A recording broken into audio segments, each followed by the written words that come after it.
Valentina Voss sleeps in her car behind a shuttered warehouse in New Orleans. Everything she owns fit into a backpack after a fire took her apartment, her savings, and nearly her life. She never saw what was coming.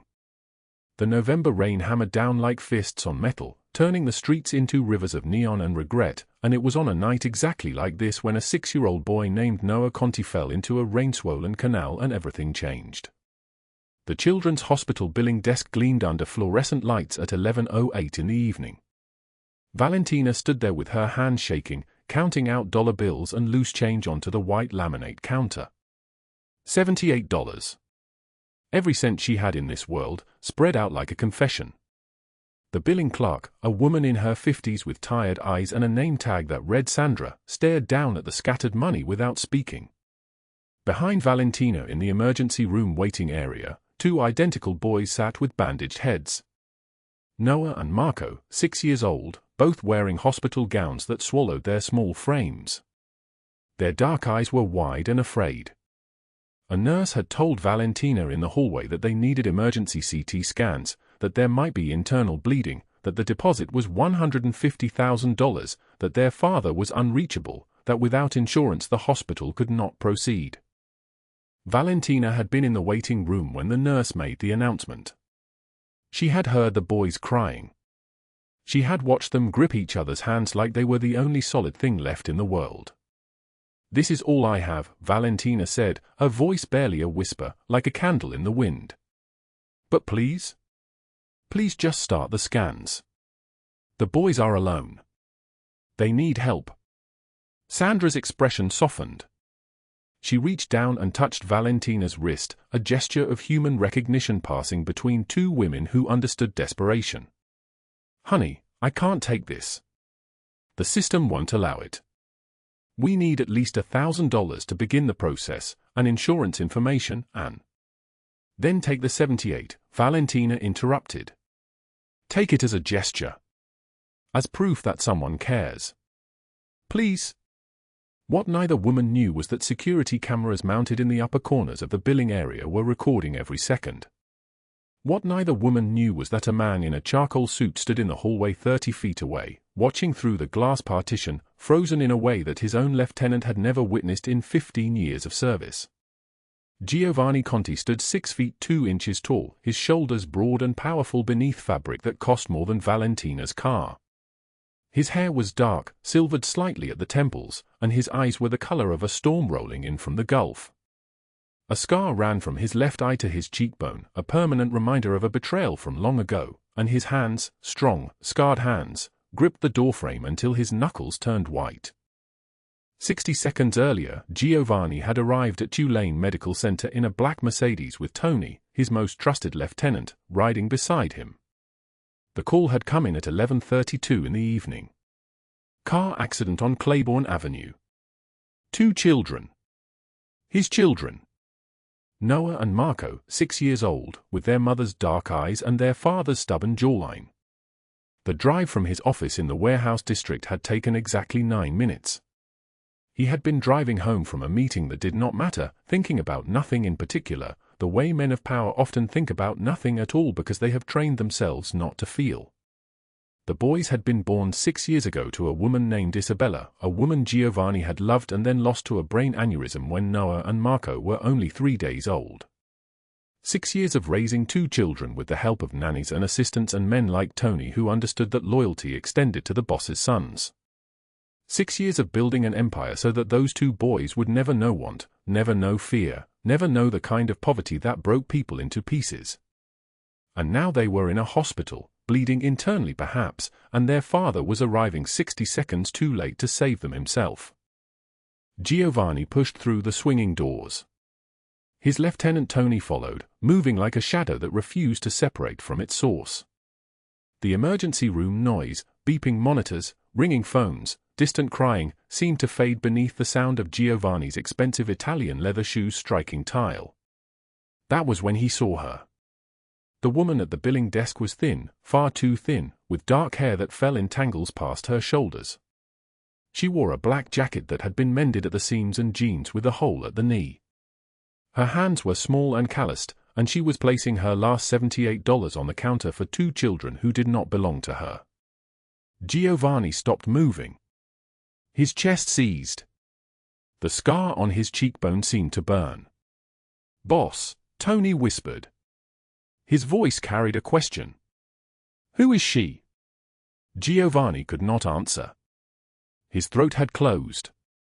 His mind had become a perfectly programmed machine, capable of processing 1,000 calculations per second, and it was calculating something impossible, that there existed in this world a person who would give everything for nothing in return. A person who expected nothing. Who asked for nothing. Who simply stood there with trembling hands and offered what little she possessed to children who were strangers to her. Sandra, the billing clerk, was sliding the money back across the counter. "I'm so sorry, honey. I truly am. But I can't accept this. Let me call the supervisor. There might be programs, charitable funds, something we can. I'll cover it." The voice came from behind Valentina like thunder rolling across still water. She turned. The man who stood there was like nothing she had ever seen. He was tall, dark, powerful in a way that seemed to bend the air around him. His suit cost more than everything she owned combined. Gold caught the fluorescent light on his wrist, a watch worth perhaps $50,000. But it was his eyes that made her step backward. They were looking at her with an intensity that felt like being seen for the first time in her entire life. "I'll cover the entire amount," Giovanni said quietly. "Whatever they need. Whatever cost accrues. All of it." He turned to Tony without looking away from Valentina. "Call the administrator. Tell them Giovanni Conti has arrived and his sons receive immediate, comprehensive care. Every specialist on staff. Every scan. Every intervention. No delays. No questions." Tony moved like smoke, already pulling his phone from his pocket, already speaking in low, urgent tones that made nearby hospital staff turn and look and understand instinctively that power had just entered the room. Giovanni stepped closer to Valentina. She was shaking now, visibly, and he recognized the tremor. It was the tremor of someone who had lived for so long in fear that kindness felt like a threat. His voice, when he spoke again, was different. Softer. Like a man soothing a wounded animal. "My sons," he said. "You helped my sons." I don't know what you mean," Valentina whispered. They were alone. They were frightened. Someone had to." "What is your name?" "Valentina. Valentina Voss." Giovanni nodded slowly. He reached into his jacket and pulled out a white business card, cream-colored stock with raised lettering, expensive and understated. He placed it gently into her hand. His fingers brushed hers for just a moment, and that touch seemed to carry something she could not name. "If you ever need anything," he said, "anything at all, you call that number. You tell them who you are. You tell them what you need. You do not argue. You do not doubt. You simply tell them, and it is done. Do you understand?" Valentina looked down at the card. Conti Industries. A phone number. Nothing else. "I don't understand," she said. "No," Giovanni agreed. "You don't. But you will." He turned and walked toward the emergency room, his lieutenant moving with him, leaving Valentina holding the card like it was made of glass, like it might shatter if she breathed on it wrong. Behind her, Sandra the billing clerk was staring with her mouth slightly open. Around her, hospital staff had gone very quiet. The sound of rain continued hammering against the windows, relentless, indifferent, like a debt that could not be forgiven. Valentina looked down at the card again. At the $78 still sitting on the counter. At the 2 empty chairs where Noah and Marco had been sitting, waiting, afraid. She had no idea that she had just crossed a line from which there was no return. She had no idea that the man who had just walked away from her was the most dangerous person in the entire city of New Orleans. She had no idea that by offering her last $78 to two children who were not her own, she had set in motion a sequence of events that would transform her from invisible to unforgettable. She only knew that something had shifted. That the rain outside sounded different now. That the world had tilted on its axis and she was no longer standing on solid ground. Now let us go back to the beginning. Let us go back 3 weeks earlier, to the morning when Valentina Voss woke up in her car and had to decide which was more important that day, eating, or keeping her phone charged so she could look for work. 3 weeks before the rain-soaked canal, before the child's screaming pierced the November air, Valentina Voss stood on Tupatula Street at 2 in the morning watching everything she owned turn to ash. The apartment building burned like a funeral pyre. Flames clawed at the windows of the 3rd floor, orange and violent, devouring the darkness. Fire trucks screamed from blocks away, their sirens cutting through the humid New Orleans night like a blade wrapped in ice. Neighbors stood on the sidewalk in bathrobes and slippers, their faces painted red and gold by the fire's breath. Someone was crying. Someone else kept saying the same word over and over, "Gone, gone, gone." Valentina stood in her waitress uniform, still reeking of grease and marinara sauce from her shift at Sal's diner. Her apron was stained with the work of 12 hours on her feet. Her name tag was still clipped to her collar. The heat from the burning building washed over her in waves, and she did not move. She could not move. "That's the 3rd floor," a firefighter said, speaking into a radio. "Anyone inside?" The chief's voice crackled back through static. No one answered. No one was coming out. The fire inspector found her the next morning in the ash. She was digging through blackened rubble with her bare hands, searching for something, anything. He told her what she already knew. Electrical fire, started in the unit below hers, spread through the walls in the spaces between the floors, impossible to stop. The building was 3 stories of total loss. Insurance investigation would take weeks. The landlord was already bankrupt from a lawsuit in Mobile. There was nothing to recover except what the fire had not wanted. She found 3 things. A photograph of her mother, water-damaged but intact, the image warped and faded but still recognizable, her mother's face, young and smiling, holding a newborn in pink blankets. That photograph had sat on Valentina's nightstand for 27 years. A silver cross necklace that had belonged to her grandmother, tarnished but solid, still hanging on a twisted piece of wire that had once held up a curtain rod. And the torn college acceptance letter from Tulane University, dated for years ago, stuffed in a metal box under her bed. The envelope was singed at the edges, the paper inside warped and creased, but the words were still visible. Accepted. Full scholarship. Beginning fall semester. She had kept it all these years as a reminder of who she almost became. Everything else was gone. Her savings account held $340. The landlord's insurance did not cover tenant possessions. The diner's owner, Mr. Chen, was kind enough to let her wash up in the employee bathroom and bring her leftover food, but he could not pay her for the 2 shifts she had missed while dealing with police and inspectors and the overwhelming mathematics of having nowhere to live. Valentina stood in a borrowed pair of boots at a gas station on Magazine Street at 6 in the morning, washing her face in a bathroom that smelled like industrial cleaner and broken dreams. The mirror showed her a woman she barely recognized. Hollow-eyed. 27 years old but looking decades older. Her dark hair was pulled back in a matted ponytail. A bruise was forming on her left shoulder where she had hit the doorframe running from the burning building. She packed everything she owned into a black backpack. The photograph in a plastic bag. The cross necklace around her neck. The torn acceptance letter folded carefully in her wallet next to her driver's license and a library card that had expired 2 years ago. 3 changes of clothes, worn but clean. A toothbrush. A bar of soap. 1 pair of shoes besides the borrowed boots. That was all. That night, she slept in her 1998 Honda Civic behind a shuttered warehouse near the port, parked in shadow where no one would think to look. The car was old, held together by prayers and the stubborn refusal of things to fall apart, but it had been paid off 6 years ago and the insurance was still current. It was hers. It was home now. 2 weeks passed like a slow drowning.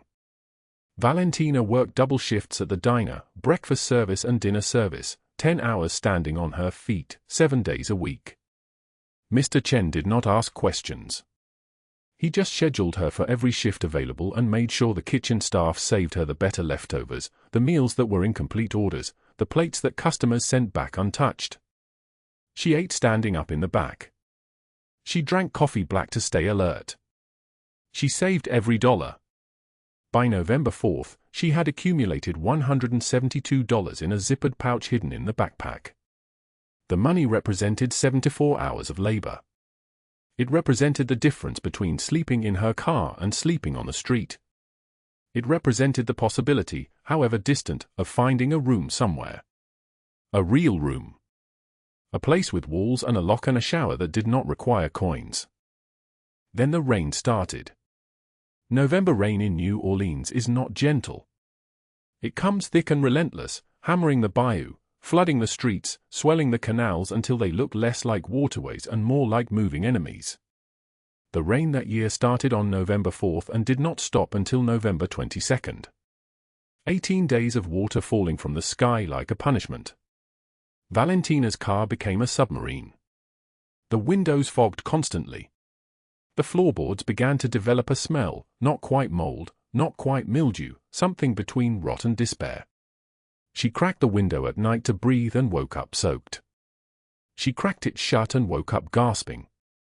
There was no winning position. On November 18th, she was walking along the canal near Bywater when everything changed. The rain was falling in sheets, turning the world grey and indistinct. The canal was swollen, the water moving fast, the current visible in the way branches and debris spiraled downward. Valentina was heading to her shift at the diner, moving quickly because she was already running late, because the bus had come early and she had missed it. The sidewalk was narrow here, hemmed in by the chain-link fence that separated the walking path from the canal itself. That was when she heard the screaming. It was a child's voice, high-pitched and terrified, cutting through the sound of the rain. A boy, maybe 6 years old, wearing a navy blue coat. He was on the other side of the fence, at the water's edge, and as Valentina watched, the fence gave way beneath him. The chain link had rusted through in that spot, weakened by years of weather and neglect. He fell backward into the swollen canal with a sound like a stone dropping into a well. The current took him immediately. Valentina did not think. Her mind did not process options or calculate risk or whisper warnings about how impossible the task was. Her body simply moved. She dropped her backpack on the sidewalk, the backpack that contained everything she owned in the world, and ran at the fence. Her hands found the torn edges of the chain link where the boy had fallen through. She pulled herself up, climbed through the gap, felt the metal bite into her jacket and tear it open. The cold air hit her skin and then the cold water hit everything. The canal water was a shock, November water, water that had been fed by freezing rain for 2 weeks straight. It was not deep, perhaps for feet, but the current was vicious. It wanted to move downstream. It wanted to pull everything toward the drainage pipe that would suck the boy under and away. Valentina's lungs seized. She could see the boy maybe 10 feet away, moving faster than her, his small body getting carried toward the rushing darkness of the drainage pipe entrance. She dove, pushing off the muddy bottom, kicking hard. The water closed over her head. She opened her eyes. The world was brown and murk and nothing. Her fingers found fabric, the boy's coat, and she held on. Her lungs burned like they were full of fire. She kicked upward and broke the surface, gasping. The boy was coughing, choking, his small hands grabbing at her arms. She kicked toward the concrete embankment, toward the edge where the water shallowed out. Her legs scraped bottom. She stood, stumbled forward, pulled the boy up onto the mud. They collapsed together on the concrete, both of them coughing, both of them shaking. The rain continued to fall. Valentina's breath came in ragged pulls. The boy was crying, a wailing that seemed to come from somewhere deep inside him, from a place where fear lived. "It's okay," she said, though she was not sure if it was true. "It's okay. You're safe. What's your name?" "Noah," the boy gasped between sobs. "I'm Noah. My daddy said wait in the car. There was a cat and I wanted to see it and the fence was broken and I fell." He was shaking so hard she could feel it against her chest. Valentina took off her soaked jacket and wrapped him in it, though it was no warmer than anything else, no drier, no more protective than the rain itself. She just held him. She held him until his crying became whimpering. She held him until his breathing slowed. She held him and did not think about the fact that she had missed her shift at the diner, that Mr. Chen would be looking for her, that she had lost one of the shifts that represented the difference between survival and catastrophe. She only held the boy and waited for someone to come. The black SUV came around the corner like it was following a scent, like it had known exactly where to find them. It was pristine, expensive, its windows tinted so dark you could not see inside. It did not slow down for the rain or the canal or the chaos of the world. It simply stopped, angled across the street, and two men in suits jumped out. They were tall and broad-shouldered, the kind of men who did not look at obstacles, who looked through them. The first one, with a scar running from his left eye to his cheekbone, sprinted toward Valentina and the boy. The second one, younger, followed 2 steps behind. "Noah," the scarred man said. His voice was not loud but it cut through everything. "Noah, it's Tony. Your father sent me." The boy looked up, recognized the man, and his face crumpled with relief. "Tony, I fell. The fence was broken. This lady pulled me out. I couldn't breathe. The water was cold. I couldn't." "I see," Tony said. He looked at Valentina, really looked at her, taking in the soaked clothes, the torn jacket, the fact that she had gone into the canal after a child who was not her own. His expression did not change. "Thank you." The second man, Franco, was already talking into a radio clipped to his jacket. His voice was low and urgent. "We found him. Status stable. He's with us now." There was a pause that lasted maybe 3 seconds. Then a voice came back, controlled, quiet, dangerous in a way that made the hairs on Valentina's arm stand up even though she was soaking wet and shivering. "Bring him to me." Franco looked at Tony. Tony looked at Valentina.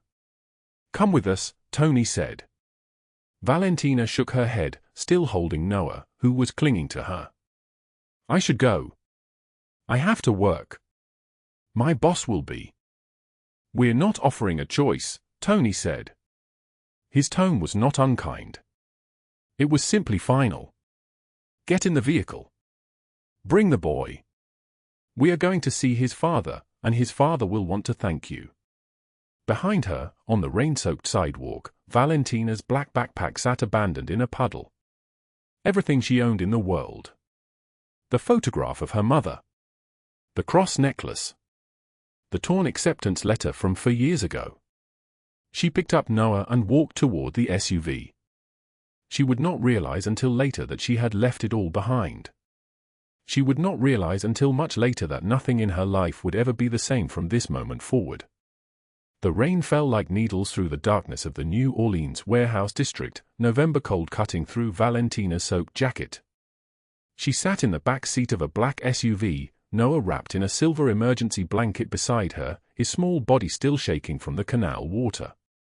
Through the rain-streaked windows, she watched the convoy approach, 3 vehicles moving in perfect formation, their headlights cutting through the downpour like spotlights searching for something lost.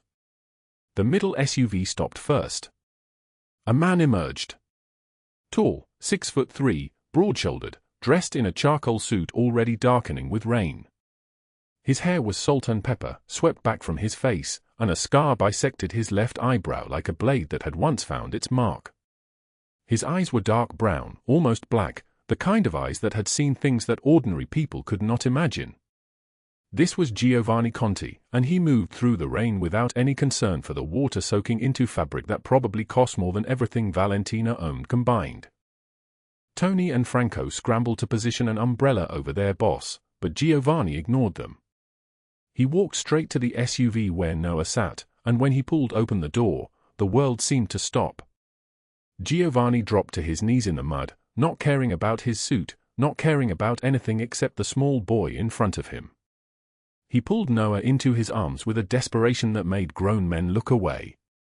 For almost a minute, he did not move. He simply held his son, his shoulders shaking with a breathing pattern that told everyone watching that something fundamental had shifted inside him. When he finally pulled back, his hands trembled as he checked Noah's face, his arms, searching for injuries the way a man searches for proof that a miracle has actually happened. Then Giovanni looked up. His eyes found Valentina standing at the edge of the warehouse, still dripping, still shaking from cold. She was nobody. A homeless waitress in borrowed clothes, standing in the rain with her hair plastered to her face. But Giovanni stared at her like she had just handed him back his entire world. Tony stepped forward with the umbrella. "Boss, we should get the boy to the hospital." "Precaution. Make sure." Giovanni nodded, but he did not look away from Valentina. He stood slowly, keeping one hand on Noah's shoulder. His jaw worked like he was trying to form words his mouth had forgotten how to make. When he finally spoke, his voice came out rough, fractured. "What is your name?" "Valentina Voss," she said quietly. He took a step toward her. "Where do you live?" Her hesitation answered everything. Giovanni's eyes moved to the black backpack sitting in a puddle on the sidewalk 10 feet away, taking in the worn fabric, the broken zipper. He saw the torn jacket. He saw the way she hugged herself against the cold instead of moving to the heated SUV waiting behind him. His jaw tightened. When he spoke again, his voice had dropped to gravel. "Tony. Follow her. Make sure she is safe. Where she sleeps, where she works, what she needs. Everything." "I do not want," Valentina's protest came out small, swallowed by the rain and wind. "You saved my son." Giovanni's voice cracked on the last word, and Franco turned away, unable to watch his boss break like this. "You saved Noah and asked for nothing. Tony will make sure you are safe." "That is not a request, Miss Voss. That is the end of it." He turned before she could refuse again, carrying Noah toward the SUV, his men moving like trained shadows around him. The vehicles pulled away into the rain, and Valentina stood alone in the warehouse district with a backpack full of everything she owned and the absolute certainty that something had fundamentally changed. Tony followed from a distance that night, from a safe distance where she could not see him. He watched her wash up in the bathroom of a 24-hour gas station using paper towels and cold water. He watched her sit in her 1998 Honda Civic parked behind the shuttered warehouse, eating crackers from the dollar store and checking the locks twice, 3 times, 4 times. He watched her sleep with her hands curled around the steering wheel, her body folded awkwardly across the front seats. At 2 a.m., Tony called Giovanni. His voice was quiet, reporting facts like a man reporting on a tragedy. "She lives in the car, boss. Behind the closed warehouse on Dauphine. She washes in public bathrooms. I counted, she has $78 in her wallet. That is all she has left. No family listed. No next of kin. She is alone." Silence stretched across the line. Then Giovanni said, "Find where she works. Find everything." By morning, Tony had the answer. Valentina worked at Magnolia's Diner on Magazine Street, 5 shifts a week, minimum wage plus tips that Robert Hargrove, the manager, carefully calculated away through restaurant fees and supposed lost checks. She was barely surviving. She was surviving on the margins of survival. Giovanni sat in his office at Conti's restaurant, the upscale Italian restaurant that served as both his cover and his kingdom, and something shifted inside his chest. His brother's betrayal had taught him that mercy was weakness, that any opening of the heart was an opening where a knife could slide in. But this woman had asked for nothing. She had given everything. She had gone into a rain-swollen canal for a child she would never see again, and she had come out of it asking for nothing. Franco entered with the lunch receipts. "What do you want to do about the situation, boss?" Giovanni's answer was quiet. "The diner where she works. Call the owner." Tell them Valentina Voss is being terminated effective immediately. No cause, no notice. Then tell them I own them now. Every outstanding loan, every tax problem, every debt, I own all of it. By noon, Valentina was walking to her car with 7 years of experience and 0 references. She sat in the driver's seat with her phone in her shaking hands, $78 in her pocket, and no plan left. Her phone rang. Unknown number. A man's voice, professional and direct, said, "Conti's restaurant on Magazine Street is hiring. Interview tomorrow at 10 a.m. Ask for Robert Hargrove. You will be offered the position. Accept it." The line went dead. Valentina stared at the phone, her mind spinning with questions that had no answers.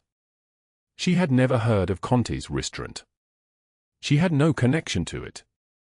But she had also just lost her job, and jobs did not come looking for you unless someone was making them come looking. She showed up the next morning in her best clean blouse, her hand steady even though nothing else was. Robert Hargrove sat behind a small desk in the restaurant's back office, mid-40s, thinning hair slicked back with product that smelled like chemicals and desperation. His smile did not reach his eyes. "You have waitressing experience." 6 years, Valentina said. "References?" "The diner will not provide one. I was let go yesterday without explanation." Robert's smile widened, a predator recognizing wounded prey. "Unfortunate. But we are short-staffed. You start tonight. Minimum wage plus tips. You cover your own uniform. Any problems, you are gone immediately. No second chances. Understood?" "Yes," Valentina said. She did not know that Giovanni Conti owned the restaurant. She did not know that the man behind the scenes had orchestrated every detail of this moment. She showed up at 6 p.m. in borrowed black slacks and a white blouse, and the restaurant was already filling with the evening crowd, businessmen in suits more expensive than anything she would ever own, couples celebrating anniversaries, tourists looking for authentic New Orleans. At 7:44 p.m., the back door opened. Giovanni Conti walked through it with Tony and Franco flanking him. The 3 men moved to a private booth in the shadows at the far corner of the restaurant. The booth that was always reserved. The booth that was always empty except for one man. Giovanni sat where he could see the entire dining room. Where he could see Valentina. She was refilling water glasses, her movements efficient but tired, her hands shaking slightly from the shift start adrenaline. She did not notice him. She smiled at a table of loud tourists even though her eyes were hollow with exhaustion. She carried a tray of plates that was too heavy for her frame, and Giovanni watched her bite her lip against the weight of it. Tony ordered pasta. Franco ordered fish. Giovanni ordered nothing. He simply sat in the shadows of the booth and watched Valentina work for 2 straight hours. At 9:45 p.m., she delivered a check to table 6. A businessman in a gray suit left $40 in cash.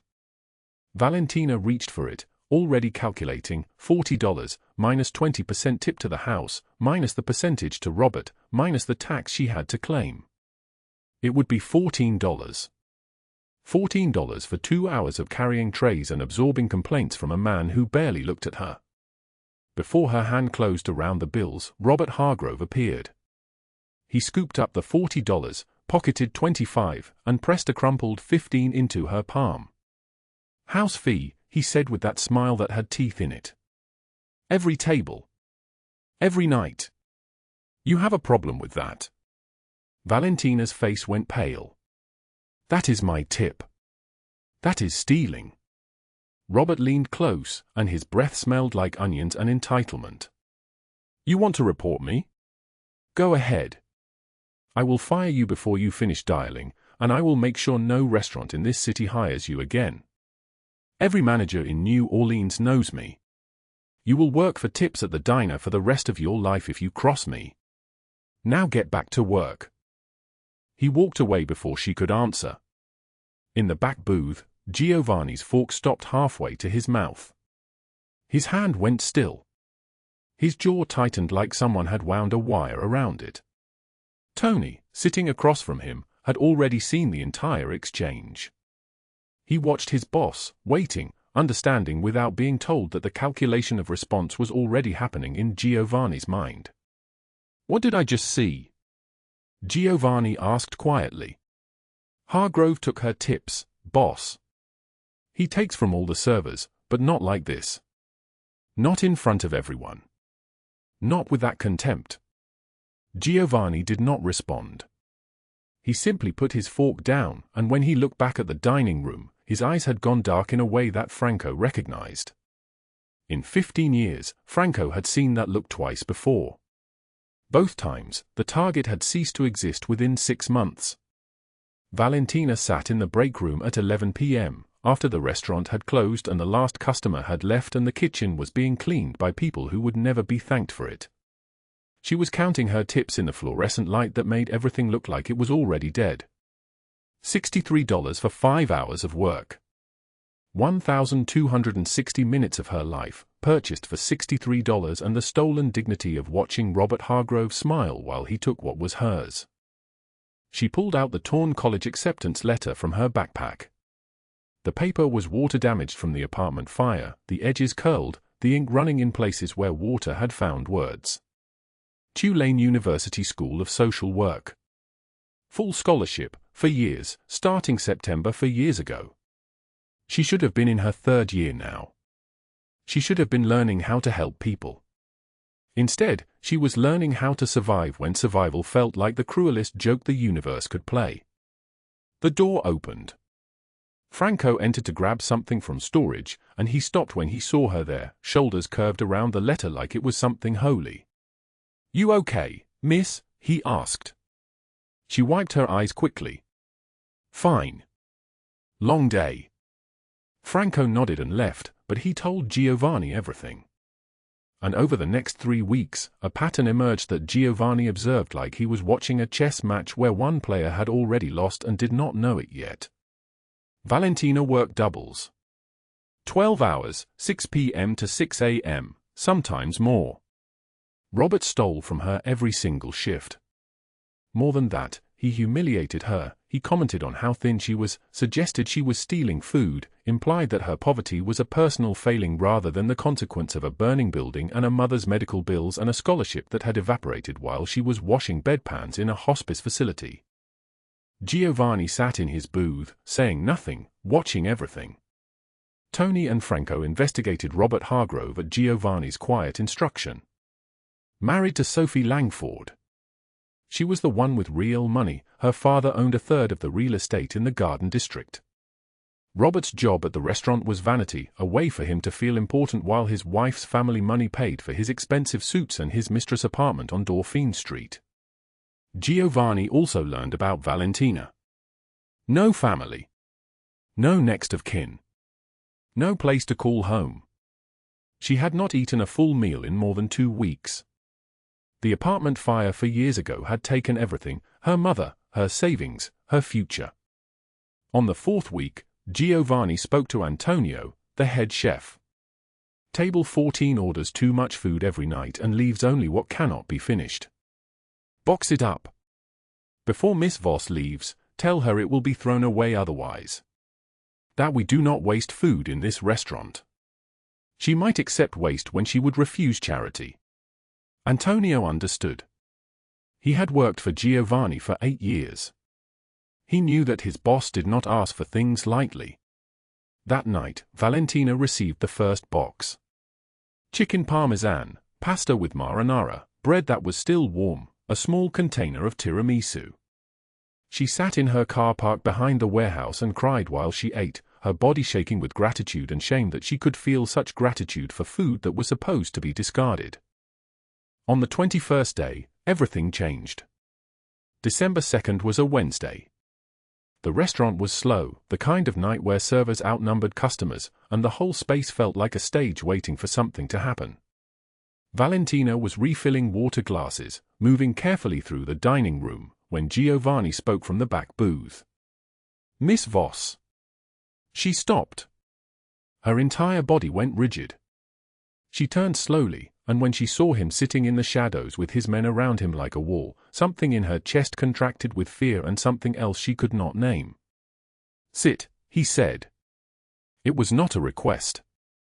She sat on the very edge of the booth seat, her hands folded in her lap, her eyes fixed on the table. Giovanni studied her in silence for what felt like a very long time. When he finally spoke, his voice was soft. "Noah asks about you. The woman who pulled him from the water. He wants to thank you. He has been drawing pictures of the rain and a lady with brown hair. That is you, yes." "I am just glad he is okay," Valentina said quietly. "You are much more than that." Giovanni's voice was absolutely steady. "I do not forget debts, Miss Voss. And I never forget the people who save what matters most to me." She looked up then, and their eyes met. His were dark enough to be endless. "I do not want anything," she said. "I just did the right thing." "You did." Giovanni leaned back slightly. "I have been watching you for 3 weeks. I know what Robert Hargrove does to you every shift. I know what he takes and what he says. I know you live in your car and wash in gas station bathrooms. I know you sleep with the doors locked because you are afraid of what the night brings." Valentina felt her face burn. "My life is not your concern." "Everyone does, Miss Voss." His voice was soft, almost gentle. "Everyone needs someone to see them. You saved my son when you did not know who he was or why it mattered. You asked for nothing. That makes you exceptional. That makes you worth saving." She stood abruptly. "I do not need rescue." Giovanni stood too, towering over her, and she could feel the weight of his presence like a physical thing. "Sit down." This time, she Saturday. She could not have explained why. Something in his voice made refusal feel impossible. "I am going to tell you something," Giovanni said. 16 years ago, I had a brother named Marcus. We built everything together, this restaurant, the businesses, the network. I trusted him with my life. I trusted him with my family. Then one day, I discovered he had sold me to my enemies. He had taken money, millions of it, and he had given our operations to the Castellano family as a gift, wrapped in betrayal. He paused. Valentina said nothing. I had a choice, Giovanni continued. I could show him mercy. I could forgive him because he was family. Or I could survive. I chose survival. I have not shown mercy since. Not in 16 years. Not once. He leaned forward slightly. Until you. You remind me that there are people in this world who are still capable of goodness. That still matters. That has to matter. Valentina felt tears pressing against her eyes. Why are you telling me this? Because Robert Hargrove and his wife will not bother you again, Giovanni said. That is a promise I am making to you right now. How I make it good is not your concern. You simply need to know that you are safe now. You will always be safe. He stood, and when he walked away, the entire restaurant seemed to exhale. Tony followed him, and Franco rose last, but not before he placed a business card on the table. Giovanni Conti's private number, printed in silver lettering on black cardstock. Just in case, Franco said quietly. Then he was gone. The next morning, an unmarked envelope arrived at Sophie Langford's Garden District mansion. Inside were photographs of her husband with his mistress, of Robert's financial records showing exactly how much he had stolen from every restaurant where he worked, of bank accounts opened in shell companies. And a note in handwriting she did not recognize. It said only, "Stop now, or lose everything." Sophie opened the envelope, and something in her understanding of the world rearranged itself. She realized, with the kind of clarity that comes too late, that she had made a mistake. She did not know who had sent the envelope. She did not know their name or their power or their reach. She only knew that the mistake was in underestimating a woman sleeping in a car. That was her first mistake. The second would be thinking she could recover from it. The rain hammered against the roof of her car like nails driven by a desperate hand. 2 in the morning. The cold had teeth now, real teeth, and it gnawed through the broken window seal where duct tape had surrendered weeks ago. Valentina Voss sat in the back seat, her breath making small clouds in the darkness, and she held 2 things that represented everything she still possessed: a photograph of her mother, edges worn soft from 1,000 touches, and a college acceptance letter torn down the middle, the words University of New Orleans barely legible through the water damage. She had given away the $78. Every last cent. 2 weeks ago, at St. Mary's Hospital, in the fluorescent glare of the pediatric emergency room, she had watched 2 small boys crying for their father. Noah and Marcus. Twins, maybe 6 years old, bandaged and terrified after a car accident that should have killed them. The hospital bill was already climbing toward numbers that did not exist in her world. When she saw the mother's face, absolute devastation, absolute helplessness, Valentina had pulled the $78 from her pocket and pressed it into the woman's trembling hands. "Take it. Please. For the boys." The woman had wept. Later that same night, at the payment window, Valentina had seen him. Giovanni Conti.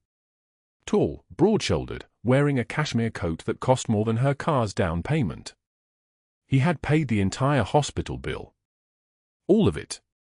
Cash. No insurance forms, no questions, just a man in an expensive suit writing a check like he was buying coffee. She had not known, then, that those boys were his sons. Now, in the suffocating cold of her car, Valentina turned the ignition. The engine sputtered, caught, died. She tried again. This time it held. She could drive west. Just drive until the gas emptied somewhere in Texas or Arkansas or anywhere that was not here, not New Orleans, not a city where she slept in a car behind a shuttered warehouse and worked double shifts at a restaurant where the manager counted her tips like she was stealing from him personally. She could leave right now. Her hands found the gear shift. But then she saw it on the passenger seat, something that had not been there before. A small paper crane, folded with careful precision, delicate as a prayer. She picked it up.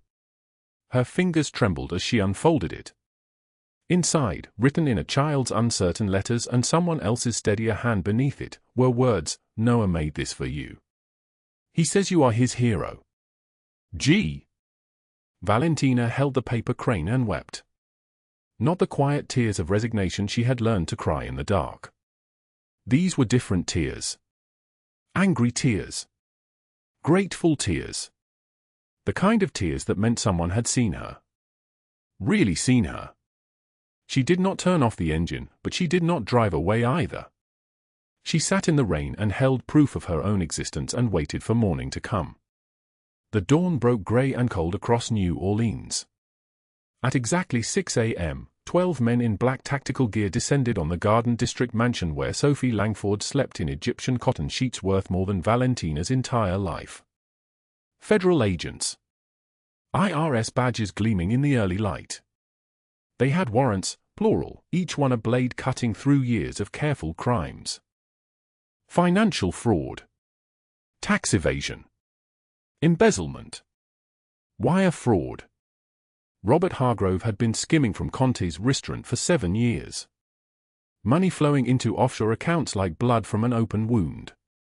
Sophie had been using her family's company to launder it, fake real estate transactions stacked like a house of cards, each one more fragile than the last. Giovanni had orchestrated every second of it.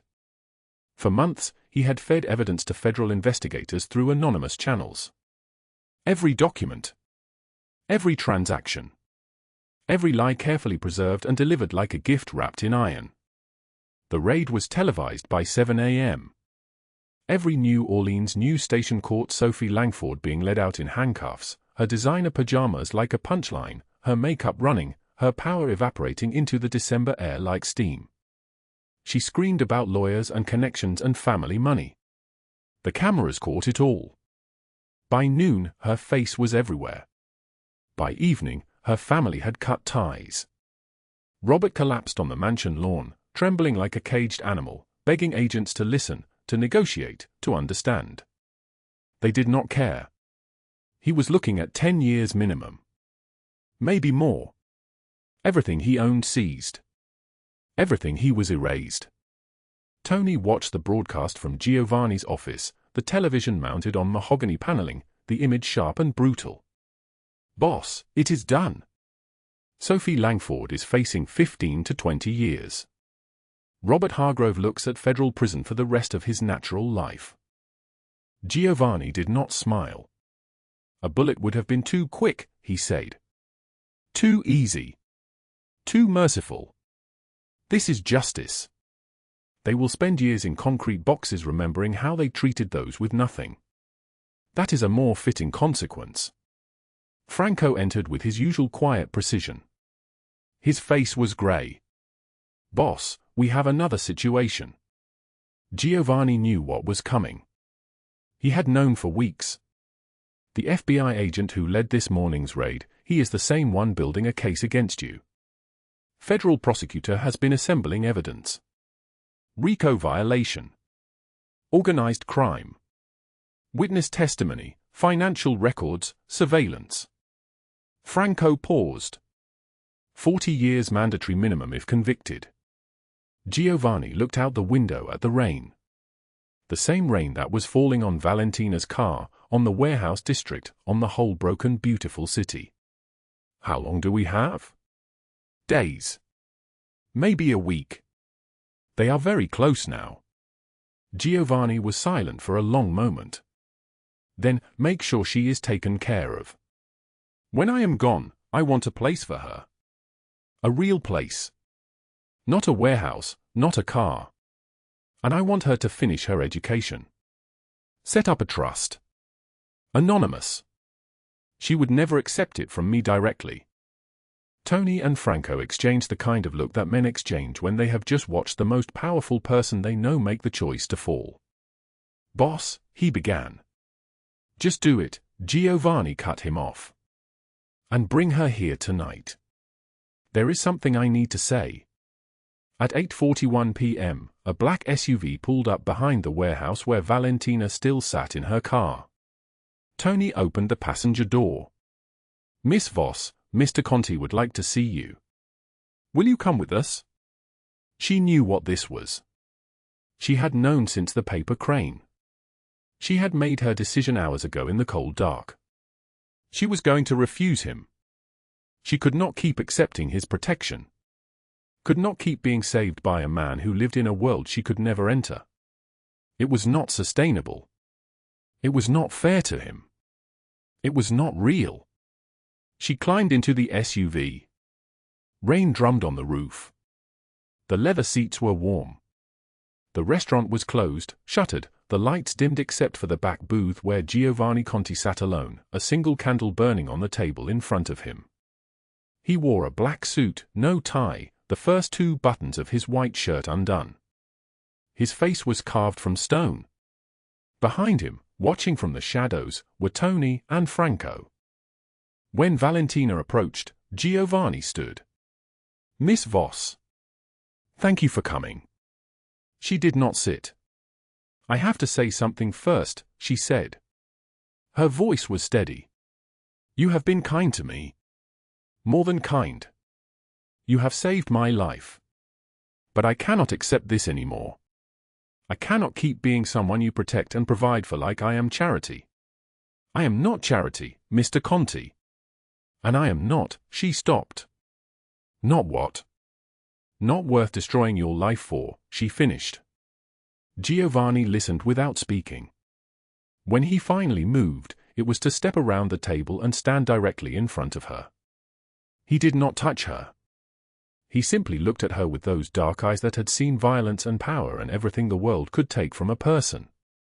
"You want to know what I saw when I pulled my son from the water? When I realized he was breathing because you had jumped into that canal and refused to let him drown." He paused. "I saw a woman with nothing who gave everything. I saw mercy. Real mercy. The kind that exists only in people who have suffered enough to know its value." Valentina's throat tightened. "I have spent 16 years in a world without mercy," Giovanni continued. I have done things that cannot be undone. Made choices that were necessary and terrible and will haunt me until I die. But you reminded me that there is another way to exist. That goodness still matters. That it has to matter. He took a breath. In 3 days, federal agents will arrest me. I will spend 40 years in a federal prison. That sentence is deserved. I accept it. But before I go, I need you to know that loving you is the only decision in my life that I have made without regret.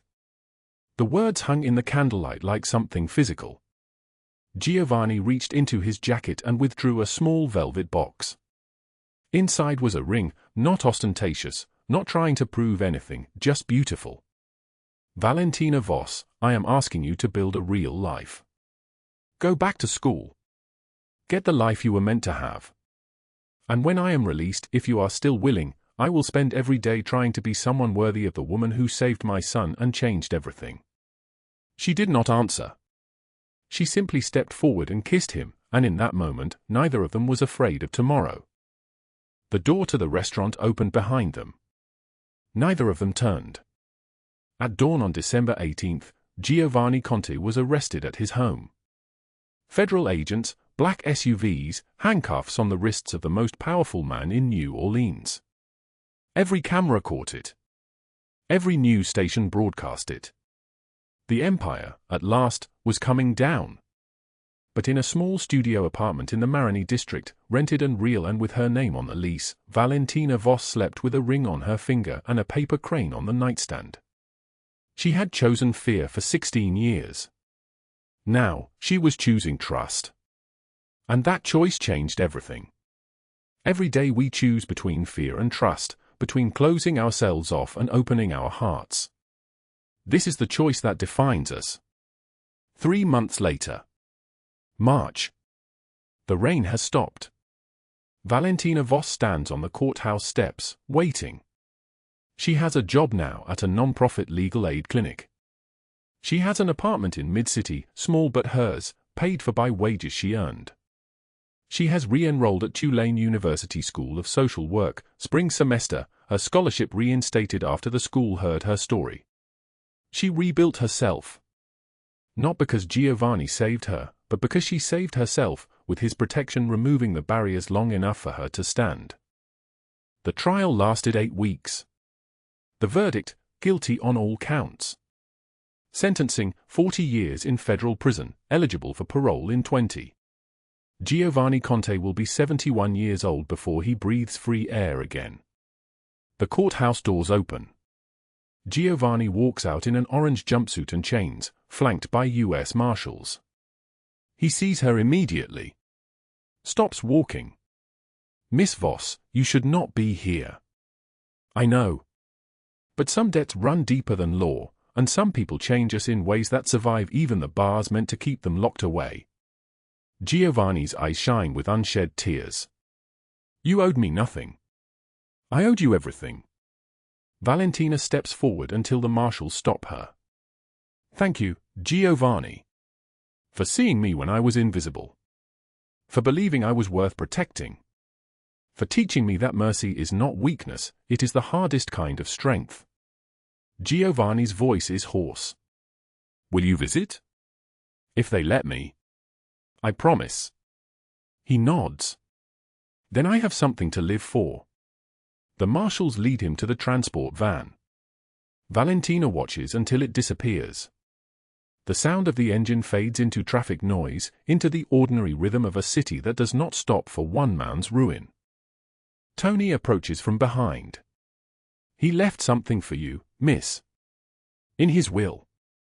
Instructions that if he were convicted, you should have this. He hands her an envelope. Inside, the Dita Conti's restaurant, transferred into a trust in her name, with instructions to hire good people and pay them fairly. And a letter in Giovanni's careful handwriting. Valentina, you told me once that you did not need rescue. You were right. You never did. But I needed you to rescue me from the man I had become. Thank you for giving me back my humanity in the months before I lost my freedom. Build something beautiful with what I leave behind. And know that even in the darkness, I will carry the memory of you like a candle. Yours, Giovanni. Valentina folds the letter carefully, tucks it into her jacket over her heart. She looks up at the grey March sky, the clouds beginning to part, the first hint of sun breaking through. She does not cry. Her tears have been spent, not in despair, but in gratitude for a man who taught her that the cruelest people in the world are not born that way. They are made. And the kindest people are not born that way either. They are chosen. Every single day, they are chosen. 3 weeks later, Valentina stands inside Conti's restaurant. The black and white checkered floor gleams. The candles burn in the back booths, just as they always have. But something has changed.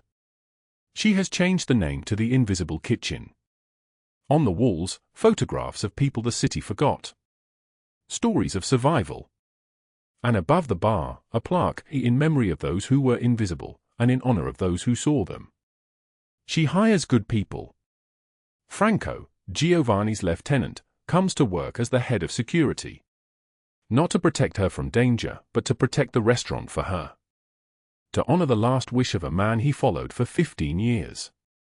Tony becomes the restaurant manager, training servers to treat every customer, wealthy or poor, with the same dignity that Giovanni learned to offer only at the end. The restaurant becomes something New Orleans has never seen before. A place where the homeless can eat for free on Wednesday nights. Where social workers bring their clients. Where Valentina trains young people to work in the restaurant industry, paying them fairly, believing in them when no one else does. On a warm April evening, Valentina receives a visitor. Noah, now 14, tall and lean and carrying the weight of his father's legacy like a suit that does not quite fit. He brings her flowers and an envelope. My father said I should bring these to you when I turned 14. I just had my birthday. He said you would understand why that matters. Inside the envelope is a photograph. Giovanni holding Noah at age 1, laughing, human, before the betrayal, before the hardness, before the empire. On the back, in Giovanni's handwriting, so you remember who he was before he became who he had to be. So Noah remembers that mercy exists. Valentina holds the photograph, and finally, after months of holding it together, she weeps. Noah, uncertain, reaches out and hugs her. She holds him like she is holding his father. Like she is holding the man Giovanni was meant to be. Thank you for loving my dad, Noah says. When everyone else hated him, you loved him. I do not know if it was love at first. I think it was recognition. He saw me. And I saw him. What we saw was not the money or the power or the crime. We saw the person underneath. And we chose to believe that person was worth saving. Will he get out? Noah's voice is small, the voice of a child despite his height. Maybe. When you are 34 years old, your father will be 71. That is a long time to wait. But some people are worth waiting for. Noah nods, serious beyond his years. I will wait too. By June, Valentina has completed her first semester at Tulane. Her GPA is a 3.8. By August, she has established the House of Hope, a non-profit funded by the restaurant's profits, providing housing and job training for homeless women. She names it after the woman she used to be. The woman who slept in a car behind a shuttered warehouse and still chose kindness. One evening, Franco brings her a letter. Not from Giovanni. From a federal prison in Louisiana, where Giovanni spends his days working in the prison library, helping other inmates prepare appeals. He writes to her once a month. These letters are careful and distant and full of longing. He does not ask for more than she can give. Valentina, this month I helped a man named Miguel prepare his appeal.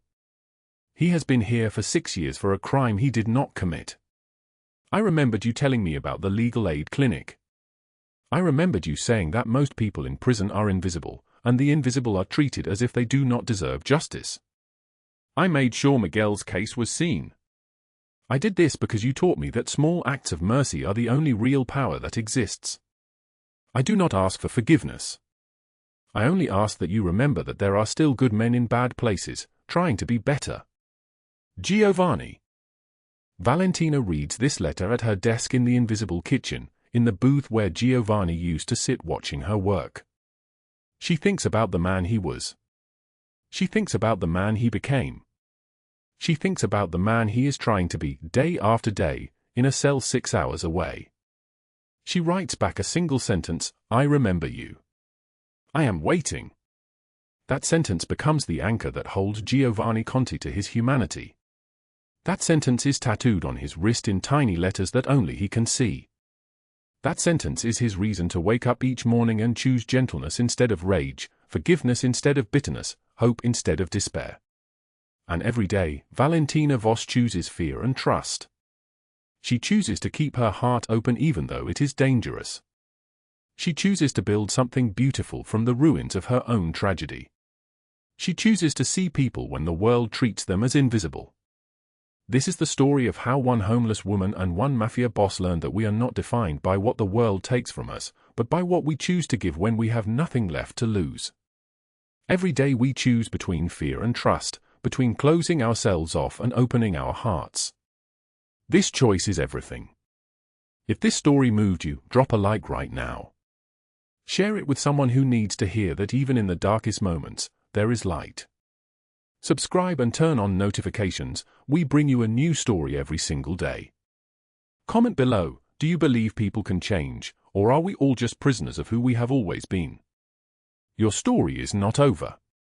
No matter what you have lost, no matter how dark it gets, your story is not over. We will see you in the next one.